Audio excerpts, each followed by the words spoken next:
നമസ്കാരം. ഗണപതിയെ പ്രാർത്ഥിച്ചാലുള്ള ഫലങ്ങളാണ് നമ്മളിപ്പോൾ പറയുന്നത്. അധികം വലിച്ചു നീട്ടാതെ നമുക്ക് വീഡിയോയിലേക്ക് പോകാം. അതായത് നമുക്ക് ഗണപതിയെ പ്രാർത്ഥിച്ചാൽ അല്ലെങ്കിൽ ഭജിച്ചാൽ അല്ലെങ്കിൽ ഭഗവാനെ ആരാധിച്ചാൽ നമുക്ക് കിട്ടേണ്ട പ്രധാന ഗുണങ്ങളാണ്. ആദ്യത്തെ കാര്യം വിഘ്നനാശനം അല്ലെങ്കിൽ തടസ്സങ്ങളിൽ നിന്ന് മോചനം. ജീവിതത്തിൽ ഏതെങ്കിലും പ്ലാനിങ് ഏതു മേഖലയായിക്കോട്ടെ, നമ്മൾ ജോലി ചെയ്യുന്നതോ നമ്മൾ പ്രവർത്തിക്കുന്നതോ ഏതൊരു മേഖലയായിക്കോട്ടെ, നമുക്ക് എല്ലാത്തിൽ നിന്നും തടസ്സങ്ങളിൽ നിന്നുള്ള മോചനം, നമ്മൾ തുടങ്ങി വെക്കുന്ന ഏതൊരു കാര്യത്തിൽ അല്ലെങ്കിൽ നമുക്ക് തുടങ്ങണമെന്ന് ആഗ്രഹിക്കുന്ന അല്ലെങ്കിൽ ചെയ്യണമെന്ന് ആഗ്രഹിക്കുന്ന ഏതൊരു നല്ല കാര്യങ്ങൾക്കും തടസ്സമുണ്ടെങ്കിൽ അതിനെ എല്ലാം മാറ്റുന്നു. ഇനി ഭാവിയിൽ തടസ്സങ്ങൾ വരാതെ നോക്കാനും ഭഗവാന്റെ അനുഗ്രഹം നമുക്ക് വളരെ നല്ലതാണ്. പിന്നെ ഉള്ളത് ബുദ്ധി വർദ്ധിക്കും.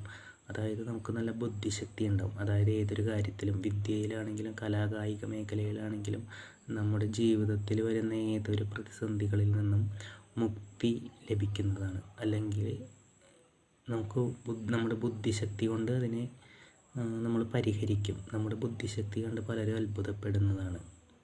പിന്നെ ഉള്ളൊരു ഫലം ഐശ്വര്യപ്രാപ്തിയാണ്. അതായത് നമ്മുടെ കുടുംബത്തിലെ പ്രശ്നങ്ങൾ അല്ലെങ്കിൽ നമ്മുടെ ജീവിതത്തിലെ പ്രശ്നങ്ങൾ, ദാരിദ്ര്യം, കടം, മാനസിക പ്രശ്നങ്ങൾ എന്നിവയെല്ലാം മാറി നമുക്ക് സമ്പത്തും ഐശ്വര്യവും നല്ല രീതിയിൽ ലഭിക്കും. അതായത് ധനവുമായിട്ട് ഒരുപാട് ബന്ധമുള്ള ദേവതയാണ് ഗണപതി ഭഗവാൻ. അപ്പോൾ ഗണപതി ഭഗവാന്റെ അനുഗ്രഹം ഉണ്ടെങ്കിൽ ധനപരമായിട്ടുള്ള ഉന്നതി നല്ല രീതിയിൽ ഉണ്ടാവും. നമ്മുടെ ദാരിദ്ര്യം, കടം ഇതെല്ലാം മാറി കുടുംബജീവിതത്തിൽ ഐശ്വര്യം ഉണ്ടാവും.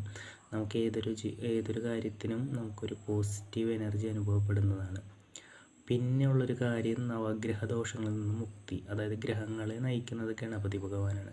അപ്പോൾ ആ ഗണപതി ഭഗവാന്റെ അനുഗ്രഹം ഉണ്ടെങ്കിൽ നമുക്ക് എല്ലാവിധ ഗ്രഹദോഷങ്ങളിൽ നിന്നും നമുക്ക് മുക്തി ലഭിക്കും. പ്രത്യേകിച്ച് കേതുവിൻ്റെ അതിദേവനാണ് ഗണപതി. കേതു ദോഷമുള്ളവർ ഗണപതി ഭഗവാനെ പ്രാർത്ഥിക്കണം. നമുക്ക് സമയദോഷമുള്ളതായിട്ട് നമുക്ക് എപ്പോഴെങ്കിലും അനുഭവത്തിൽ തോന്നിക്കഴിഞ്ഞാൽ ഏത് ഗ്രഹദോഷമെന്ന് അറിയില്ലെങ്കിലും ഗണപതി ഭഗവാനെ പ്രാർത്ഥിച്ച് അതിൽ നിന്നും മുക്തി നേടാൻ പറ്റുന്നതാണ്. നമുക്ക് പഠനത്തിൽ പുറകോട്ട് വരുന്ന കുട്ടികൾ ഗണപതി ഭഗവാനെ ആരാധിക്കുന്നത് അല്ലെങ്കിൽ ഭഗവാന് വെള്ളിയാഴ്ചകളിലൊക്കെ വഴിപാടുകളൊക്കെ ചെയ്തു വരുന്നതും ഗണപതി ഹോമം ചെയ്യുന്നതും ഒക്കെ അവരുടെ പഠന നിലവാരം ഉയർത്താൻ നല്ലതാണ്.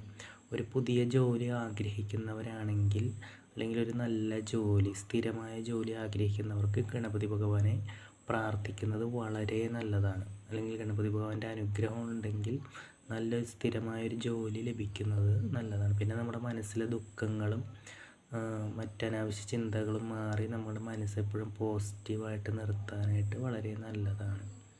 അതുപോലെ നമ്മൾ അനുഭവിക്കുന്ന എല്ലാ പ്രശ്നങ്ങൾക്കും പരിഹാരം ലഭിക്കുന്ന ഒരു ഒറ്റമൂലിയാണ് ഗണപതി ഭഗവാന്റെ പ്രാർത്ഥന. അതിപ്പോൾ നമുക്ക് ഗണപതി ഭഗവാനെ ഭജിക്കാൻ ഭഗവാന്റെ സ്തോത്രങ്ങൾ